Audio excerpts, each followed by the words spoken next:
ओम विश्वानि देव सवितर्देवतानि परासु भद्रम तन्नयासु।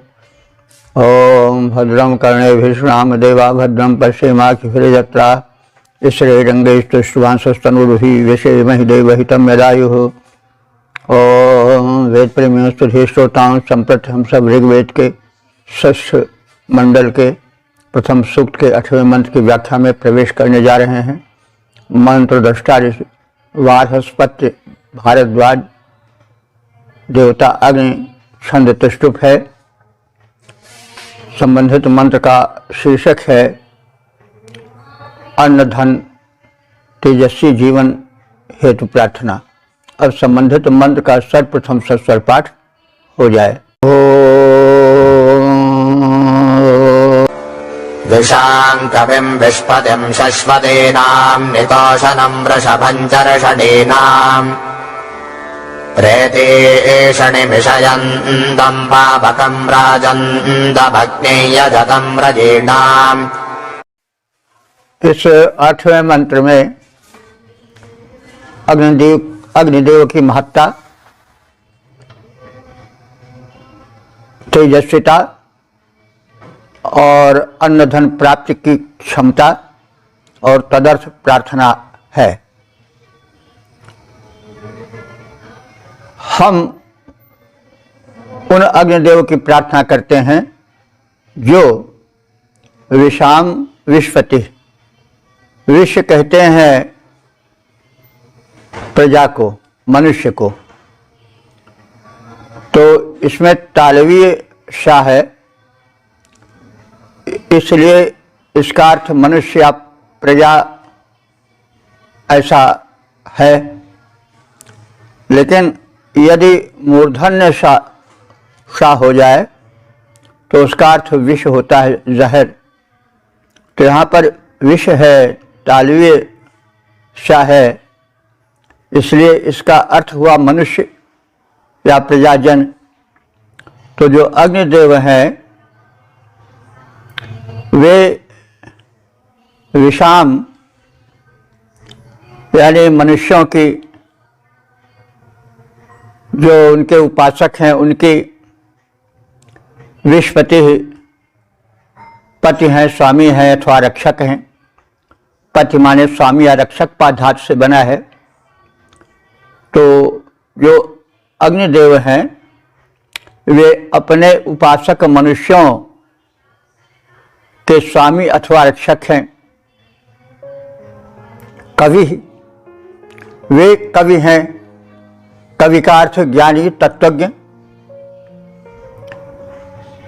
ऋग्वेद में कवि का अर्थ जिस रूप में आज हम सुनते, कहते, देखते हैं नहीं है।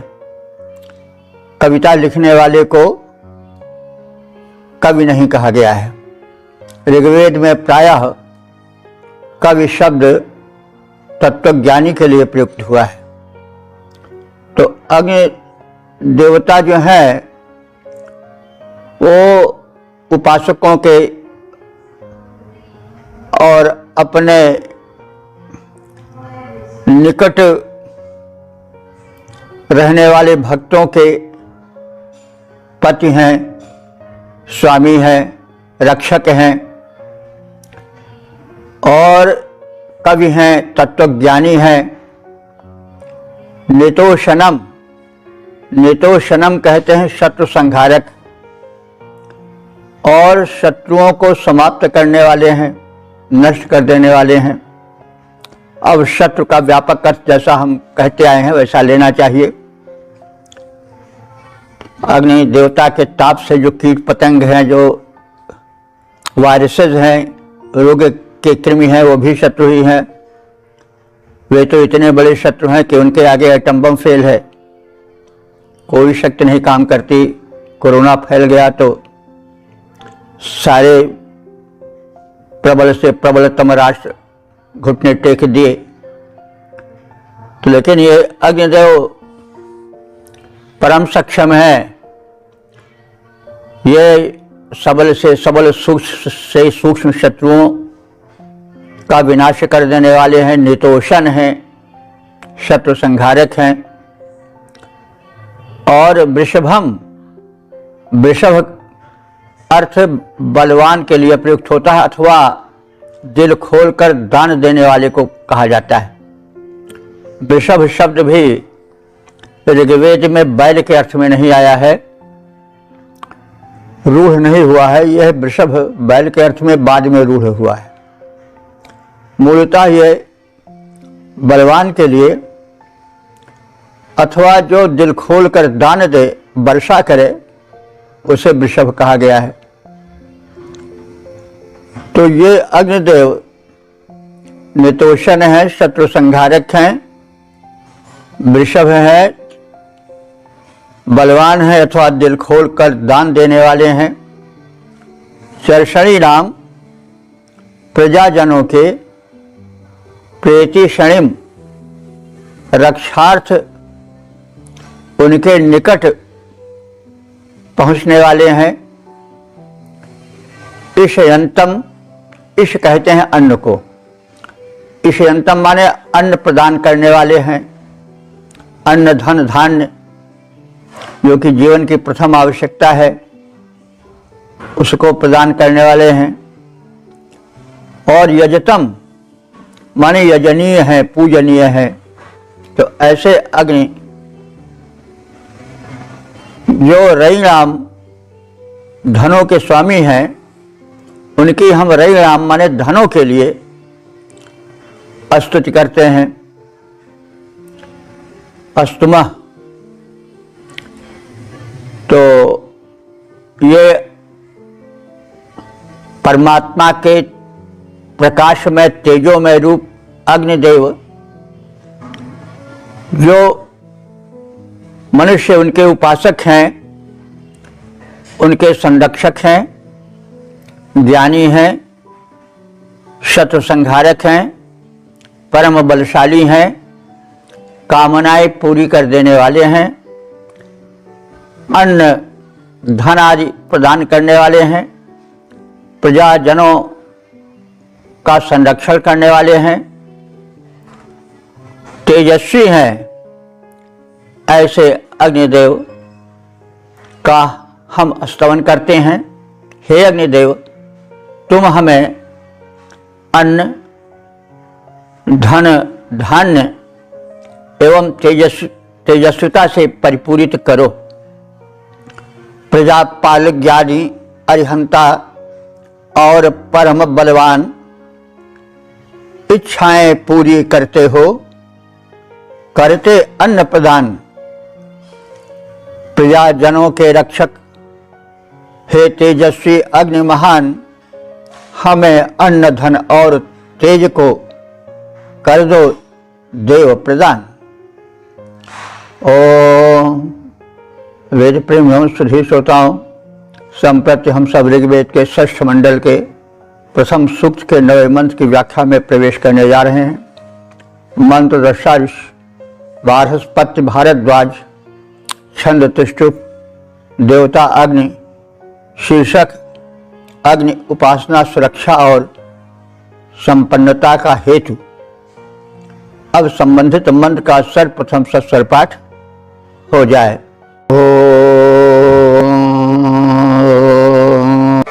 सो अग्न ईदेश शमे च मर्तोजस्त आनर्क्षमिधा हव्यरादिम् य आहुतिम् परिवेदानमाभिर्विश्वेत्समादधते त्वोताः। इस 9वें मंत्र में अग्नि देवता की उपासना का सत्परिणाम का कथन किया गया है। हे अग्नि, हे परमात्मा के तेजोमय प्रकाशक अग्नि देवता, सह मर्तः, वह मर्त्य माने मरणशील मानव, यह जो ईजे, ईजे माने यजन करना, जो तुम्हारा यजन करता है, पूजन करता है। शशमे, शशम माने स्तौति, स्तुति करता है, स्तवन करता है। यह ते, और जो मनुष्य, ते माने तुम्हें या तुम्हारे लिए, समिधा हव्यम दातिम, समिधा कहते हैं ईंधन को। वेदी में वह ईंधन जिससे अग्नि प्रज्वलित होता है उसको समिध या समिधा कहा जाता है। तो जो आराधक तुम्हारे प्रज्वलन हेतु समिधा का प्रबंधन करता है, हव्यम दातिम, और तुम्हें हव्यान प्रदान करता है, यह जो उपासक नमो भी, नमन पूर्वक तुम्हें प्रणाम करते हुए, नमस्कार करते हुए, आहुतिम परिवेद, तुम्हें आहुतियां प्रदान करता है, सह वह मनुष्य, ऊतः, ऊतः माने संरक्षित होकर, ऊति माने रक्षा होता है और ऊतः माने संरक्षित होना। तो वह व्यक्ति तुम्हारे द्वारा संरक्षित होता है, उसका कोई बाल बाका नहीं कर सकता है, वो विधिवत रक्षित है। विश्वा, विश्वा माने समस्त, वामा दधते, वामा माने अभिलषित या मनोवांछित धन को वाम कहते हैं, जो सुंदर हो, अभिप्सित हो, वांछित हो, वो धन वाम कहा जाता है। वामा वैसे सुंदरी स्त्री के लिए भी प्रयोग होता है, तो लेकिन वामा से तात्पर्य हुआ वांछित उत्तम धन, दधते माने धारण करता है तुम्हारी कृपा से। तो यह अग्नि उपासना का फल है। तो अग्नि की उपासना मनुष्य करता है। अग्नि परमात्मा का तेजोमय रूप है। तो जो व्यक्ति उपासना करेगा, जिसकी उपासना करेगा, उसका वैशिष्ट, उसका बल उसे प्राप्त होगा। क्षमता, बल, बुद्धि, यही तो मनुष्य का विकास साधन है। और अग्नि ऊर्जा का भी प्रतीक है। अग्नि उपासन से जो ऊर्जा उत्पन्न होती है, वह ऊर्जा मनुष्य के विकास में सोपान बनती है।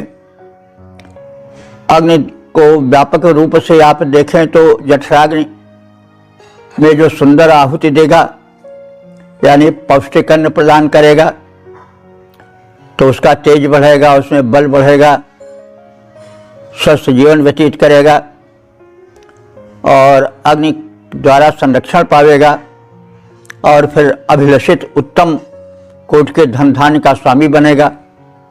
तो इस प्रकार से हम उसका उभय पक्षी अर्थ कर सकते हैं। अग्नि वैसे ये प्रारूप जो है वेदी में अग्नि जला करके आहुति प्रदान के साथ उनमें दिव्यता का अनुभवन करके जो भक्ति भाव पूर्ण स्तुति की जाती थी, उससे जो उपलब्धि होती थी, उस पर विश्वस्त ऋषि के यह कथन है। तो जो अग्निदेव, हे अग्निदेव, जो यजमान तुझ यजनीय का यजन भजन स्तवन करता है और ईंधन जुटा करके वेदी में तुम्हें प्रज्वलित कर देता है और हव्य प्रदान करता है, वह तुम्हारे द्वारा संरक्षित होकर समस्त अभिलषित उत्तम धन धान्य प्राप्त करता है। तो जो यजमान यजन करता है स्तवन तुम्हारा, हव्य प्रदान किया करता जो रक्षित होता तेरे द्वारा, साथ साथ ही पाता जाता मनोवांछित वह नर सारा। हे अग्निदेव तेजस्वी, तुम पूरा करते अभिलाष हमारा।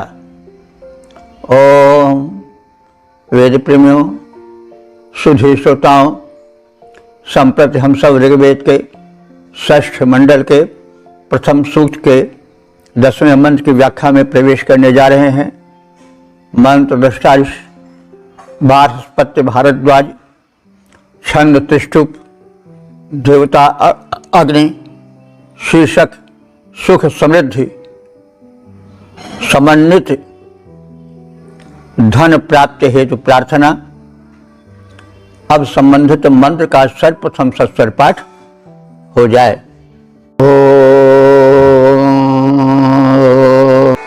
अस्माकुते महिमहे विधेम नमो अभिरग्ने समिधोत हव्यैः वेदेषु न सहसो गीर्भिरुक्थैनादे भद्रायां सुमतौ यदेम। इस 10वें मंत्र में सुख, सौभाग्य और सुमति प्राप्त हेतु अग्निदेव का स्तवन है। अग्नि, हे अग्नि देवता, हे परमात्मा के दिव्य तेजोमय रूप, अस्मै ते महे, इस तुम्हारी महिमा और प्रीति प्राप्ति हेतु हम तुम्हारे आराधक नमो भी नमस्कारों द्वारा प्रणाम पूर्वक पूजन करने के द्वारा समिधा ईंधन जुटाकर तुम्हें प्रज्वलित करने के द्वारा उत माने और हव्यय हव्यार्पण के माध्यम से और महि विधेम तुम्हारी महिमा का हम गुणगान करते हैं। सहसा सुनो हे बल के पुत्र अग्निदेव, स्व माने बल होता है और अग्निदेव को बल का पुत्र कहा गया है। सून माने पुत्र, तो बल का पुत्र कैसे कहा गया है? जब अग्नि देव का प्रज्वलन वेदी में होता है तो अरण्य नाम के काष्ठों का संघर्षण होता है, रगड़े जाते हैं दोनों, और आज के माचिस की तरह तत्काल उससे या लाइटर की तरह उससे ज्वाला नहीं निकलती है, श्रम करना पड़ता है। और संघर्षण, श्रम पूर्वक संघर्षण के पश्चात चिंगारी रूप में अग्निदेव प्रकट होते हैं। तो श्रम पूर्वक यज्ञ में प्रकट होने के लिए जो प्रयत्न होता है उसी को लक्ष्य करके कहा जा रहा है कि भक्त तुम्हें प्रकट करने के लिए श्रम करते हैं और इन्हीं कारणों से तुम श्रम पूर्वक उत्पन्न होने के कारण बल के पुत्र कहे जाते हो। तो हे सहसा सुनो, हे बल के पुत्र अग्निदेव, उक्थई, उक्त कहते हैं स्तोत्र, स्तुति मंत्र को। हम तुम्हारे आराधक स्तुति मंत्रों के द्वारा और गिरभी स्तुति पूर्ण वचनों के द्वारा तुम्हारा स्तवन करते हैं, ताकि हम सब भद्रायाम, भद्र माने कल्याण, भद्रायाम माने कल्याण में प्रवेश कर सकें, यानी कल्याण पा सकें। सुमतौ, सुबुद्धि में प्रवेश कर सकें, अर्थात सुबुद्धि प्राप्त कर सकें। और तदर्थ आयतेम, सदैव प्रयत्नशील रहें और उसमें सफल होते जाएं। तो सुबुद्धि की भी कामना ऋषि कर रहा है, क्योंकि धन धान्य मिला, पद मिला और तमाम वस्तुएं प्राप्त हुई जो जीवन में आवश्यक हैं। लेकिन यदि सुमति न रही तो पाना न पाना बराबर है, बल्कि कभी कभी वह घनघोर अनर्थ का कारण बन जाता है। जैसा देखा जाता है, एक समय ऐसा रहता है कि मनुष्य का प्रताप बहुत बढ़ जाता है, वो बड़ा सशक्त हो जाता है। इस समय वह अपनी हैसियत भूल जाता है कि यह शक्ति हम किसी से भिक्षा रूप में, किसी के कृपा से पाए हैं, और फिर वह मतवाला होकर के जो नहीं करना चाहिए उसे भी करने लग जाता है, और उसका व्यक्तित्व संहारक व्यक्तित्व बन जाता है, आतंक का पर्याय बन जाता है। लेकिन उसका परिणाम बड़ा बुरा होता है, जैसा हम लोग देख रहे हैं कि जो लोग समय के प्रवाह में शक्ति पाए, पद पाए, धन पाए, और वे अपनी सुमति को खो बैठे, अहंकार में लिप्त हो गए और अपने को ही खुदा समझने लगे, परिणाम घनघोर संहार और प्राण जाने तक पहुंच जाता है। ये सब हम देख रहे हैं लौकिक जीवन में। तो इसलिए ऋषि बड़ा दूरदर्शी है। वो समझता है कि जब मनुष्य में शक्ति आ जाती है, धन की शक्ति, बल की शक्ति, संगठन की शक्ति, पद की शक्ति, तो वो भूल जाता है अपने को। यह उसकी कमजोरी है। इसलिए वो सब पाने के पश्चात सुबुद्धि पाने की भी कामना करता है। भगवान तो हमें सब दो, लेकिन उसके साथ ही साथ सुबुद्धि दो, क्योंकि अगर दुर्बुद्धि हो गई, कुमति हो गई, तो फिर वह जो धन, दौलत, पद, वो संहार का, विनाश का कारण बन जाता है। जहाँ सुमति तहाँ संपत्ति नाना, जहाँ कुमति तहाँ विपत्ति निदाना, और जाको प्रभु दारुण दुख दीन्हा, ताकि मति पहले हर लीन्हा। तो यही बुद्धि का हरण है। जब मनुष्य अपनी सीमा को और एक प्राकृतिक बल को नहीं सोचता है और पागल सा हो जाता है, भ्रमित हो जाता है, तब उसका जीवन कष्टों से भर जाता है। इसमें हम सब दैनिक जीवन में देखते हैं, और यदि अध्ययन करें तो हमें स्पष्ट हो जाएगा कि सब कुछ मिलने के बाद यदि सुमति नहीं मिली, सद्बुद्धि नहीं मिली, तो वो सब कुछ मिलना संहार का कारण भी हो सकता है, पतन का कारण भी हो सकता है। इसलिए ऋषि सब कुछ मिलने के पश्चात उत्तम विचार, उत्तम बुद्धि की भी कामना करता है। तो हे अग्निदेव, तुम महान हो, हम तुम्हें नमन करते हैं, पूजन करते हैं, यजन करते हैं, तुम्हारा स्तवन करते हैं और तुम्हारे निमित्त हव्य प्रदान करते हैं। यज्ञ भूमि पर स्तोत्रों के माध्यम से, स्तुति वचनों से तुम्हारा पूजन भजन करते हैं। हमें तुम्हारी कृपा की प्राप्ति हो, ताकि हम सुख, सौभाग्य और सुबुद्धि धारण कर सुखी सफल जीवन बिता सकें। हम तुम्हें नमन सादर करते हैं अग्निदेव, तुम हो महान। हम तुम्हें नमन सादर करते हे अग्निदेव, तुम हो महान। स्तवन तुम्हारा करते हैं तुमको हव्यदान। यज्ञ स्थल में पूजन करते करते मंत्रों का उच्चारण, जिस कारण से सौभाग्य, सुमति, समृद्धि कर सकें हम धारण। ओम वेद प्रेमियों, सुधीर श्रोताओं, संप्रति हम सब ऋग्वेद के 6ठ मंडल के प्रथम सूक्त के 11वें मंत्र की व्याख्या में प्रवेश करने जा रहे हैं। मंत्र दृष्टा बृहस्पति भारद्वाज, छंद तुष्टुप देवता अग्नि। शीर्षक है प्रचुर धन धान्य हेतु प्रार्थना।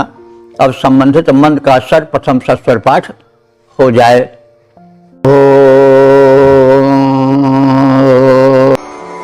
आजस्तदन्धरोदसी विभासा श्रवो अभिष्टश्रवस्या अस्तरुत्रः बृहद्धर्मादैस्तविरेभिरस्मेरेपद्भिरक्मेभितरम् विभाहि।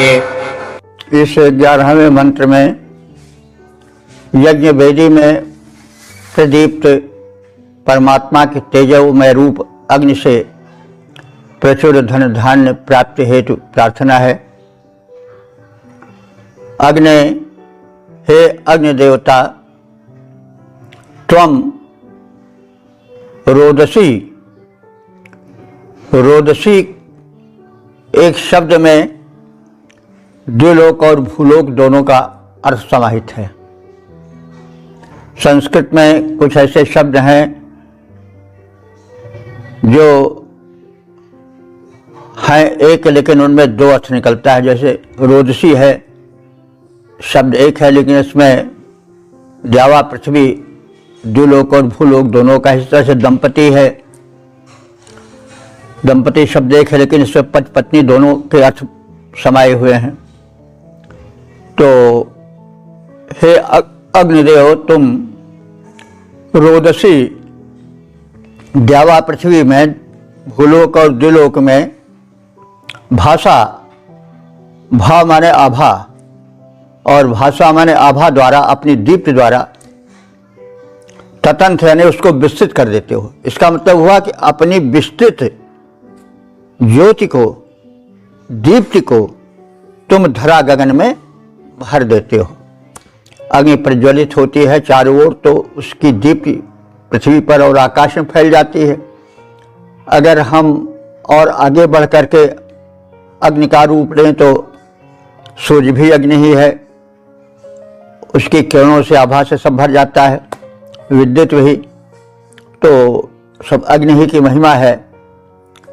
और यज्ञ वेदी तो है ही है, लेकिन हम अगर अध्यात्म की ओर जाएं तो हमारा शरीर, हमारा हृदय यज्ञ वेदी है।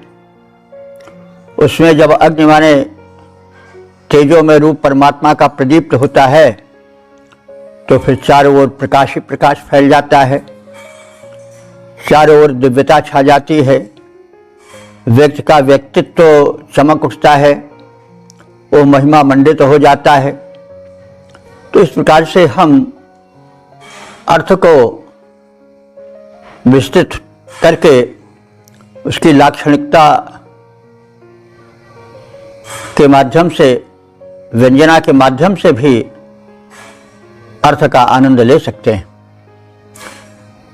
तो यह हमें समझना चाहिए कि ऋषि केवल यज्ञ करके और आहुति डाल करके बस उसी को पर्याप्त नहीं मान लेता, उसमें एक संदेश है और अर्थ करते समय उस संदेश की गहराई में भी जाना चाहिए। क्योंकि वेद को इतनी महत्ता दी गई है तो केवल इसलिए नहीं दी गई है कि हे अग्निदेव तुम बड़े प्रबल हो, तुम्हारी स्तुति करते हैं, तुम आओ और प्रकाश फैलाओ। तो यह सब इतना ही नहीं अर्थ है, इसके पीछे जो एक गुप्त गहन तत्वबोध है वो छिपा हुआ है। उसमें भौतिक, आध्यात्मिक और आदि भौतिक सभी अर्थों का समावेश है। इसलिए तात्पर्य समझने के लिए अपने दृष्टि को पैनी करना चाहिए और प्रतीकों की ओर और लक्षण, व्यंजना, इन शब्द शक्तियों की ओर भी ध्यान देना चाहिए।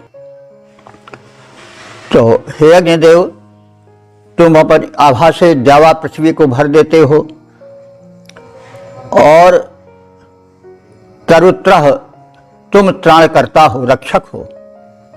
बृहद भी बाजई, तुम रक्षक के साथ साथ बृहद माने व्यापक, वाज माने अन्न, वाज माने शक्ति भी होता है। देखिए ये शब्द वेद के यहाँ तहाँ अभी लोक भाषा में भी हमको किसी न किसी रूप में मिल जाते हैं।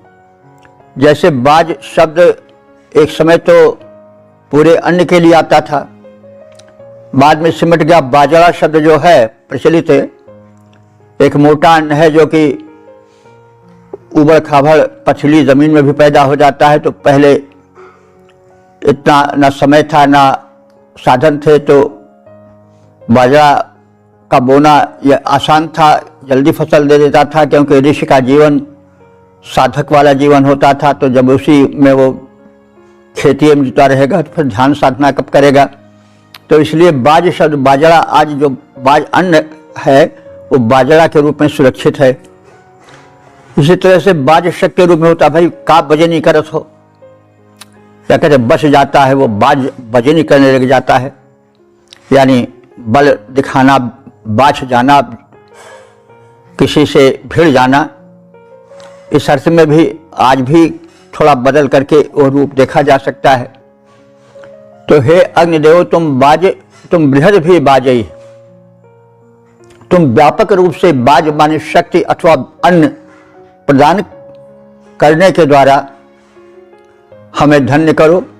अस्मै वितरम, हमें उसे वितरित करो और विवाह प्रकाशित करो, और तुम स्वयं प्रकाशित हो और हमको भी प्रकाशित करो। तेजोसी तेजोमय धेहि, ओजोसी ओजोमय धेहि, तुम तेज रूप हो हमको तेज दो, तुम ओज रूप हो हमको ओज दो। तो हे अग्निदेव, तुम अपनी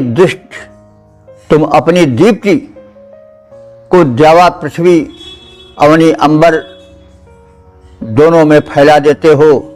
जब तुम प्रदीप्त होते हो तो चारों ओर पृथ्वी और आकाश में तुम्हारी लपटें उठती, प्रकाश फैलाते हुए प्रतीत होती हैं, अथवा सूर्य रूप में या विद्युत रूप में अवनी अंबर में अग्निदेव का प्रकाश फैल जाता है। यह उनकी महत्ता और तेजस्विता का आधिक्य है। हे अग्निदेव, तुम त्राण करता हो, रक्षक हो।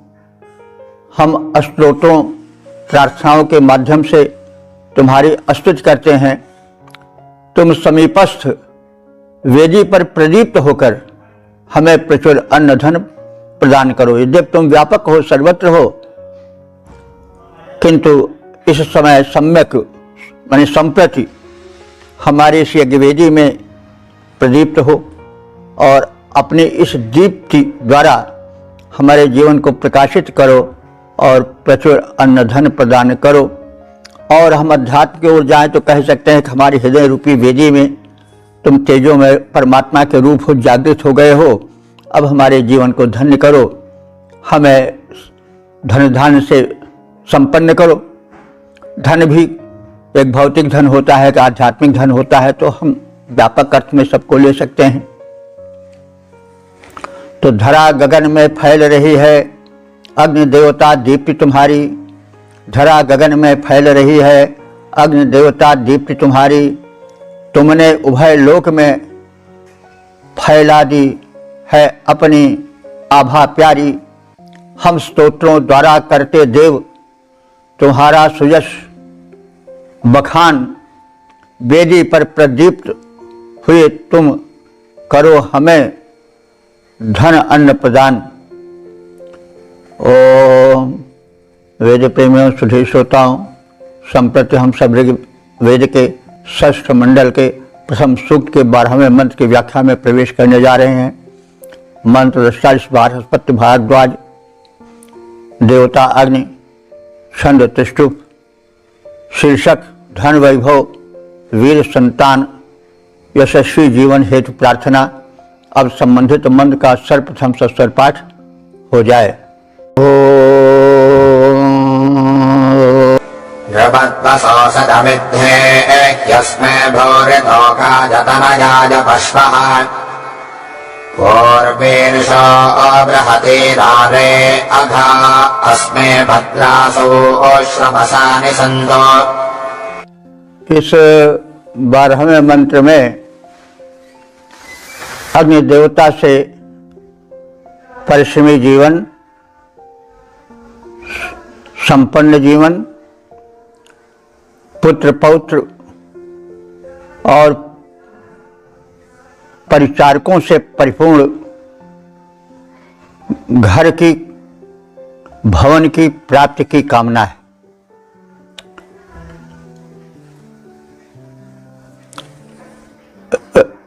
अग्नि, हे अग्निदेव,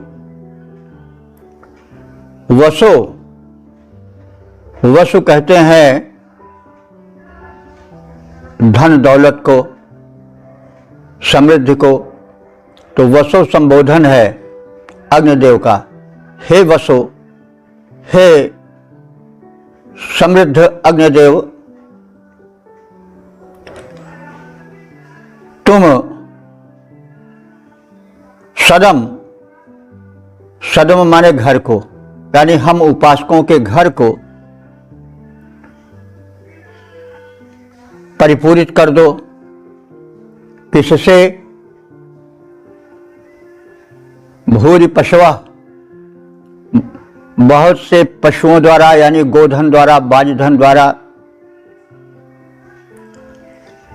तो बहुत से पशुधन हमें दो, और क्या दो?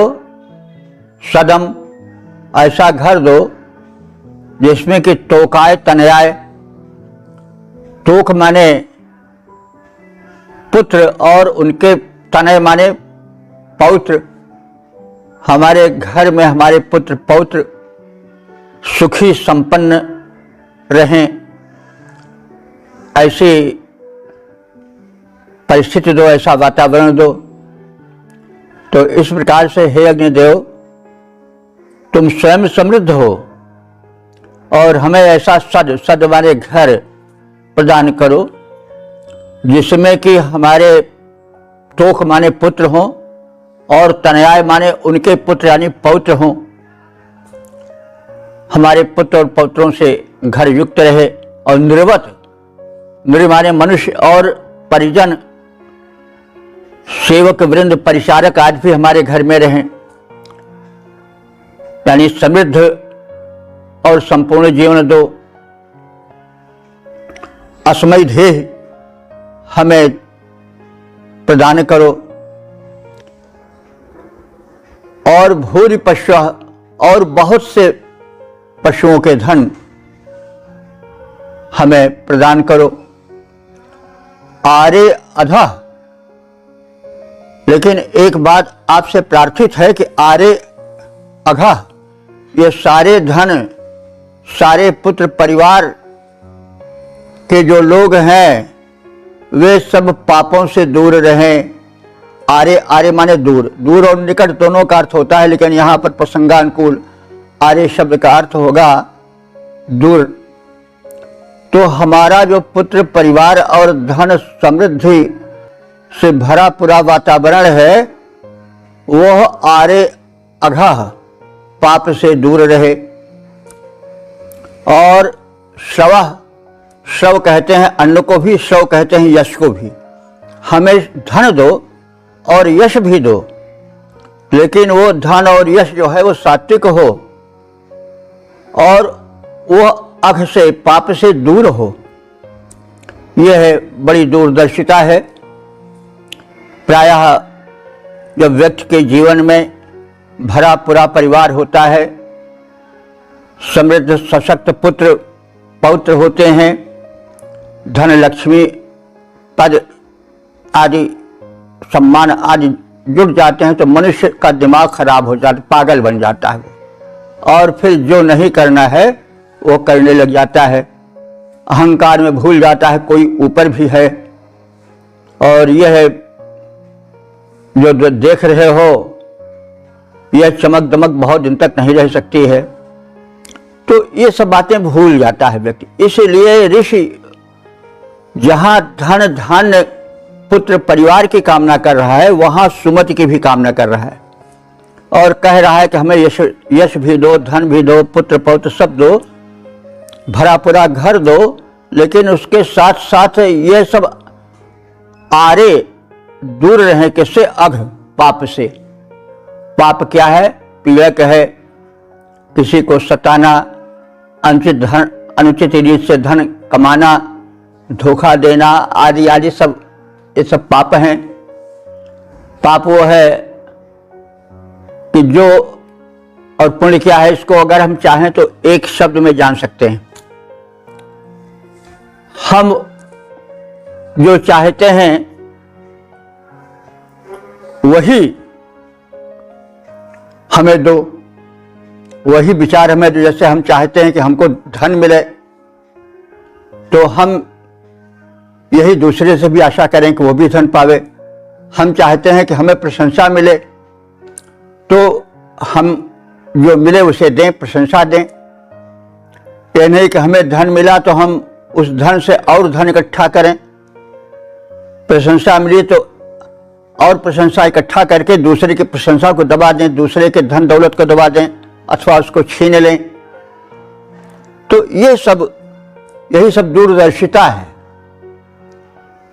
दूरदर्शिता बड़ा भारी गुण है। आदमी को दूरदर्शी होना चाहिए। माने यही नहीं कि तत्काल देख लिए, बस हमको धन मिल गया, हमको पद मिल गया, बस बहुत हो गया, दिमाग खराब हो गया, इसी में पगलाए गए।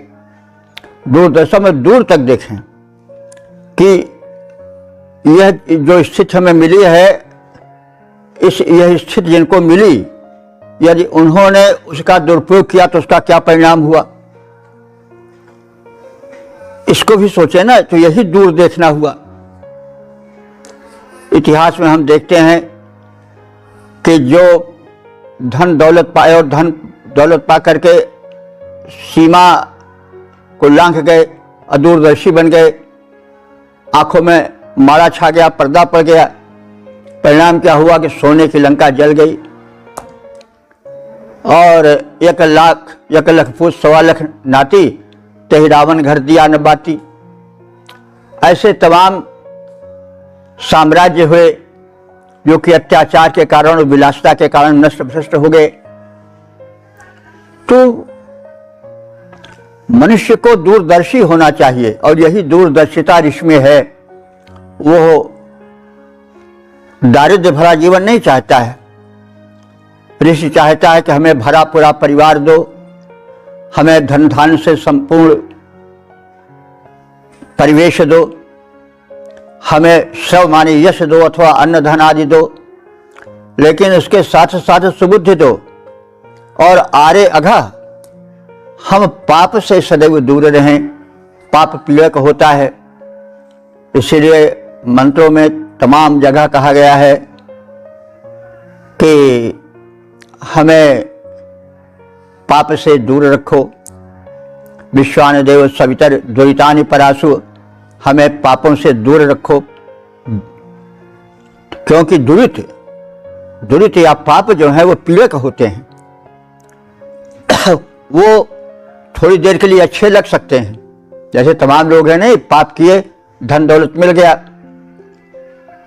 लेकिन वो समझे कि तो बहुत अच्छा हो गया। लेकिन अगर वो अनुचित ढंग से उपलब्धि हुई है तो पाप है और वह पाप पीड़क होता है। तत्काल नहीं, लेकिन बाद में इकट्ठा होते होते वो फोड़े की तरह, विष व्रण की तरह जब फूटता है तो फिर शरीर को नष्ट भ्रष्ट कर देता है, दुख की बरसात करने लग जाता है। तो यही सब दूरदर्शिता है। तो आप देखेंगे कि ऋषि धन धान्य पुत्र परिवार की कामना करता है, लेकिन उसके साथ साथ सद्बुद्धि की कामना करता है और कहता है कि जो हमको यश मिल रहा है, धन मिल रहा है, जो पुत्र परिवार मिल रहे हैं, ये सब पापों से दूर रहें। क्योंकि पाप यानी अनुचित कर्म यदि जीवन में प्रविष्ट हो गया तो सब लेकर डूब जाता है। तो मझधार में नाव डूबती है। तो इसलिए यही दूरदर्शिता है। भार अधिक न लादो, नहीं तो नाव डूब जाएगी।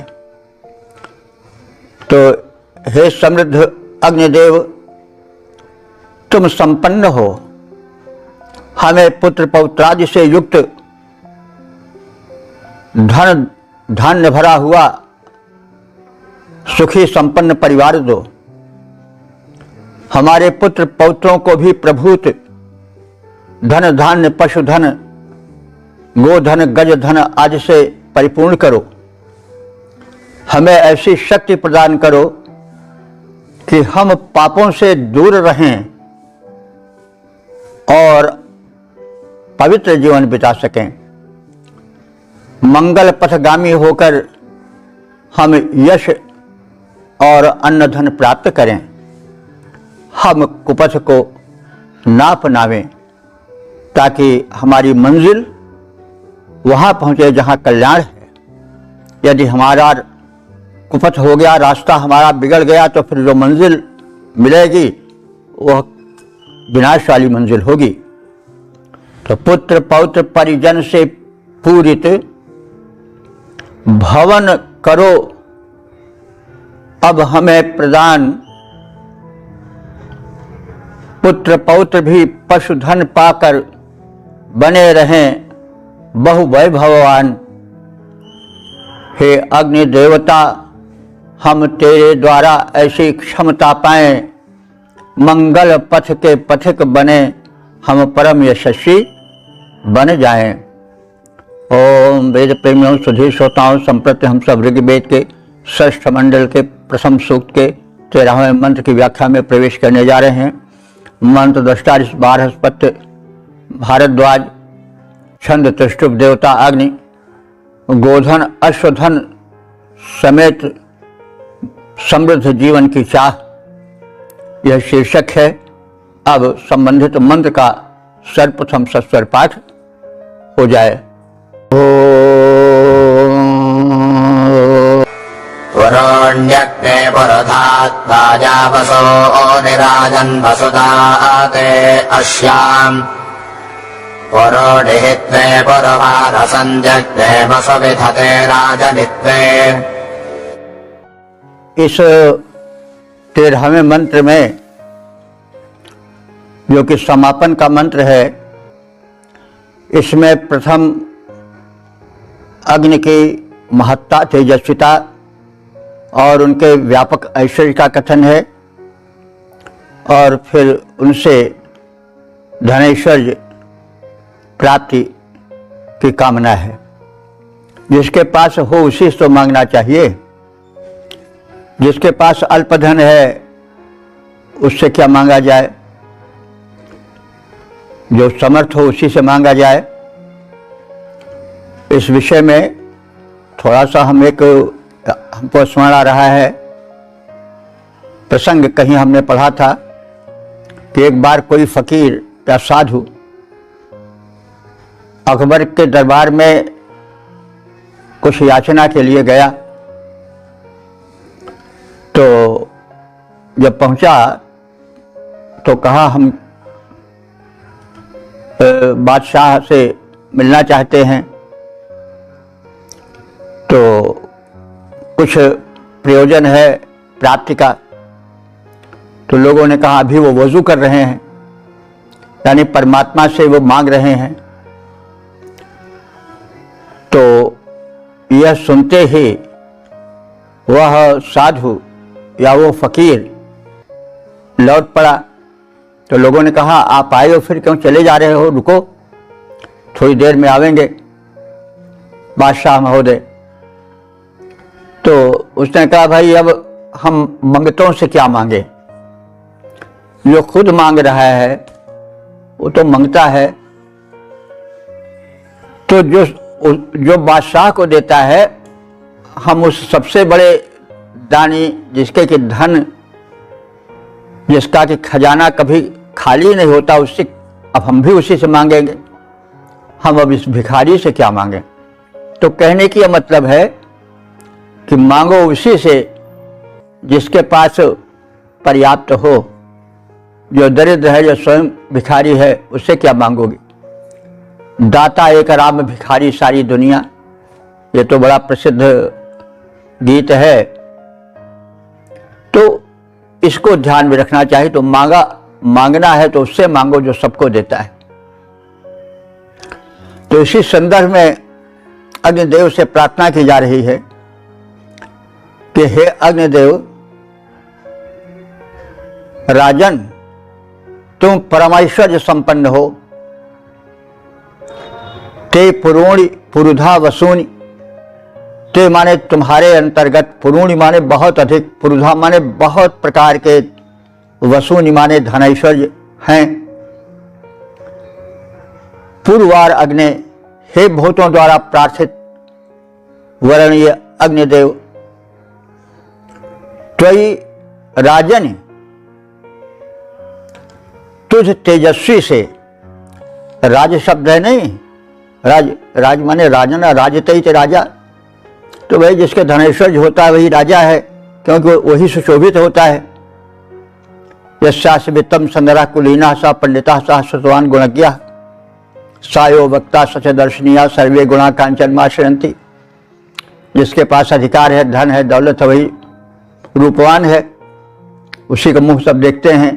तो यस्यास्य वित्तम संदरा कुलीना सा पंडिता सा श्रुतवान गुणज्ञा सायो वक्ता सच दर्शनीया सर्वे गुणा कांचन माश्रयंती। धन की, ऐश्वर्य की अपनी महिमा है। तो भाई जो संसारी लोग हैं उनके पास तो सीमित खजाना है, उन्हें खुद नहीं पूरा पड़ रहा है। तो ऋषि दूरदर्शी है, वो अग्नि से मांग रहा है जिसके पास ऐसा खजाना है कि जो खाली होने वाला ही नहीं है। तो पूर्वार अग्नि, हे बहुतों द्वारा प्रार्थित और अनन्य धन संपदा से समृद्ध अग्निदेव, त्वयि राजन, तुझ तेजस्वी सुशोभन स्वरूप वाले से पुरूणि वसु, पुरूणि माने बहुत, वसु माने धन, तुम अनंत धन के स्वामी हो और त्वयि विद्यते संति, और वे सब तुम में विद्यमान है, यानी तुम्हारे अधिकार में है। अनंत समृद्धियां, संपन्नताएं तुम्हारे अधिकार में हैं। इसलिए हम तुमसे याचना करते हैं, हमें तेज दो, धन दो, ऐश्वर्य दो।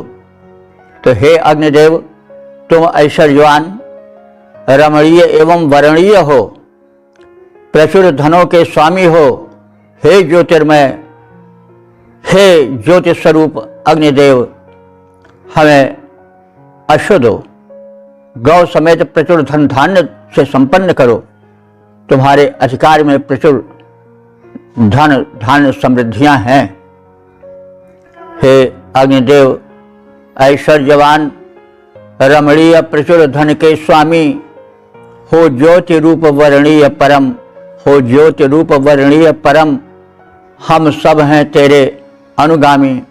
हे देव प्रवर, हम सबके प्रति यह कृपा भाव उत्पन्न करो। गौ अश्व प्रचुर धन धान्य दान कर देव हमें संपन्न करो। इस प्रकार से हमने इस प्रथम सूक्त के 13 मंत्रों का संक्षिप्त शब्दार्थ, व्याख्या, पद्य रूपांतरण आदि का श्रवण किया और इस षष्ठ मंडल का यह प्रथम सूत्र था। इसमें 13 मंत्र से व्याख्यायित हो चुके हैं। अब तक ले कुल व्याख्यायित मंत्रों की संख्या हो चुकी है 4381।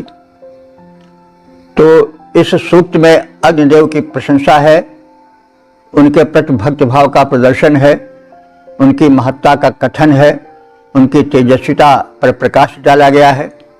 ये परमात्मा के तेजों में रूप हैं और सर्वसुलभ हैं। ये तत्काल प्रकट हो जाने वाले हैं, जीवन में प्रकाश बिखेरने वाले हैं। इनकी महिमा अनंत है, द्विलोक और भूलोक उससे व्याप्त है।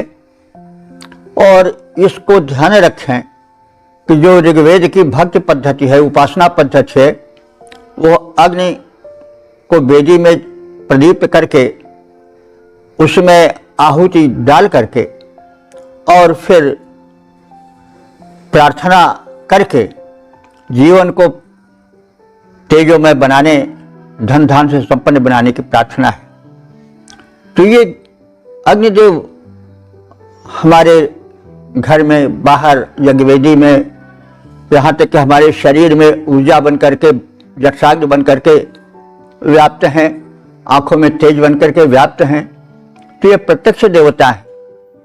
हम इनकी उपासना करें और मनोवांछित पावें। और हम आज इस वैदिक उपासना से दूर हट करके कितना अनर्थ कर रहे हैं। यदि वैदिक जीवन फिर आ जाए, घर घर में प्रातः काल उठ करके सूर्योदय के पूर्व ही अग्नि प्रज्वलित हो जाए और आहुतियां पड़ने लगें, तो एक दिव्य वातावरण छा जाएगा और रोग शोक से देश मुक्त हो जाएगा। जो अरबों खरबों रुपए दवाओं में, विदेश से मंगाने में, आयात करने में खर्च होता है, उससे देश बच जाएगा। स्वास्थ्य, नेत्रों में, मुखमंडल पर मुस्काएगा। अग्नि उपासना से हम समन्तात सभी ओर से सुखी, संपन्न, स्वस्थ, तेजस्वी बन सकेंगे।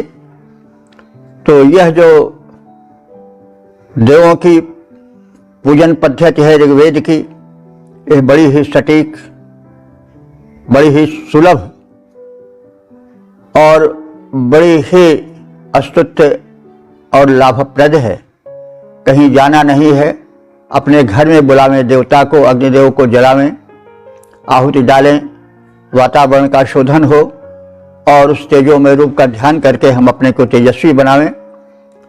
और यह जो वैदिक पद्धति है उसी पर आधारित है उपासना की। घर घर में अग्नि प्रज्वलन होता था। पहले कहीं हमने पढ़ा है कि ऋग्वेद युग में यह यज्ञ जो था वो एक तरह से अनिवार्य था जीवन में। हर व्यक्ति के घर अग्नि प्रज्वलन होता था, आहुति डाली जाती थी। हमें बचपन का ख्याल है, सदियों की बात अलग है, कि जो घर के बुजुर्ग लोग होते थे वे स्नान करते थे दोपहर को तो अगियार करते थे, यानी उसमें घी, गुड़ और धूप की लकड़ी मिला करके डालते थे। लेकिन अब तो सिगरेट आदि का धुआं उड़ाया जाता है, पेट्रोल जला करके चारों ओर वातावरण दूषित किया जाता है, तो रोग शोक भी बढ़ गए हैं। तो कहने के मतलब ये जो उपासना पद्धति है व्यावहारिक है, प्रत्यक्ष देव हैं, इनमें आस्था नहीं है लेकिन यथार्थ है। यह उपासना पद्धति इसलिए श्रेष्ठ है कि यह जो देव हैं, अग्नि हैं, सूर्य हैं, सविता हैं, पूषा हैं, पवन हैं, वायु देवता हैं, सब पूरे ब्रह्मांडीय देवता हैं। सबको समान रूप से, चाहे राजा हो, चाहे रंग हो, चाहे देश हो, चाहे विदेश हो, सबको अपना अनुदान देते हैं। इनमें क्षेत्रीयता नहीं है, वैश्विकता है। इसलिए वैश्विक एकता के लिए, सामंजस्य के लिए वैदिक उपासना परम आवश्यक है। तो इस सूक्त में अग्निदेव से प्रज्वलित उनके स्वरूप से सुख समृद्धि प्राप्ति की प्रार्थना है, शत्रुओं पर विजय की प्रार्थना है। शत्रु चारों ओर मनुष्यों के रोग के रूप में, शोक के रूप में, दुर्वृत्तियों के रूप में, कुटेव के रूप में बुरी आदत पड़ गई, उस पर शत्रु को क्या होगा? शरीर को बिगाड़ देता है, गलत खान पान, गलत नशे आदि की प्रवृत्ति, मनुष्य का स्वास्थ्य, मनुष्य की संपदा, मनुष्य की सुबुद्धि का हरण कर लेती है यह कुटेव या बुरी आदतें, और मनुष्य उससे लाचार होकर के दयनीय जीवन बिताता है। तो इससे बड़ा शत्रु कौन होगा जो कि हमें मिट्टी में मिला दे, हमारे व्यक्तित्व को बिल्कुल विनष्ट कर दे, हमारा भविष्य अंधकार से भर दे। तो इससे बड़ा शत्रु और कौन होगा? तो हमें बुरी आदतें पड़ गई, खान की, पान की, रहन सहन की। तो सबसे बड़े शत्रु तो हमारे भीतर बैठे हुए हैं। आलस्य ही मनुष्याणाम शरीरस्थो महानिर्पु। इसलिए जो ऋषि है वो शत्रु नाश की प्रार्थना बार बार करता है। कोई ऐसा सूक्त नहीं है जिसमें शत्रु नाश की बात ना हो। तो शत्रुओं को हमें व्यापक रूप से देखना चाहिए। इस सूक्त में भी पहले मंत्र में शत्रु नाश की प्रार्थना की गई है, तदर्थ बल की प्रार्थना की गई। बल आत्मिक बल भी होता है, बौद्धिक बल भी होता है, पद का भी बल होता है, शारीरिक बल भी होता है। तब बल की कोटियां हैं, जैसे धन की कोटियां हैं। तो अग्निदेव से प्रथम मंत्र में ही इस सूक्त के शक्ति प्राप्ति और शत्रुनाश की प्रार्थना है। अग्नि की महत्ता का, उनकी शक्तिमत्ता का प्रदर्शन है और सुखी, संपन्न, समृद्ध, पाप रहित जीवन की कामना है। यशस्वी बनने, धनी बनने की कई मंत्रों में कामना है। वीर संतानों हेतु प्रार्थना है और सुखी संपन्न परिवार हेतु विनय है, स्तुति है। लेकिन सबके पश्चात सात्विक बुद्धि की कामना है कि सब कुछ तुमने दिया हे भगवान, लेकिन अगर सुबुद्धि नहीं दिया तो हमारा सारा परिवेश, हमारी सारी महत्ता, हमारा सारा गौरव, यहाँ तक कि हमारा अस्तित्व ही संकट में पड़ जाएगा। इसलिए सब के साथ साथ सुबुद्धि का सात्विक जीवन की याचना करने से ऋषि नहीं चूकता है। ऋषि जानता है कि मनुष्य में दुर्बलताएं हैं। वो कहता नहीं इनकी आंखों पर माला छा गया है। जब आदमी कुछ पद या धन पा जाता है, शक्ति पा जाता है, तो वो अंधा बन जाता है। वो समझता है कि मेरा कोई कुछ नहीं कर पाएगा, जो मैं चाहूँ वो करूँ। अंत में वो धोखा खाता है और इस तरह से गिरता है कि फिर उस पर तरस आती है। जो जितने ऊंचे से गिरेगा उतने चोट खाएगा। तो इसलिए लगभग सभी सूक्तों में सात्विक जीवन की, सुबुद्धि की याचना की गई है, समृद्ध संपन्न जीवन की याचना की गई है, जो आवश्यक है। क्योंकि वरम सिंह गजेंद्र सेवितम न बंधु मध्य धनहीन जीवनम।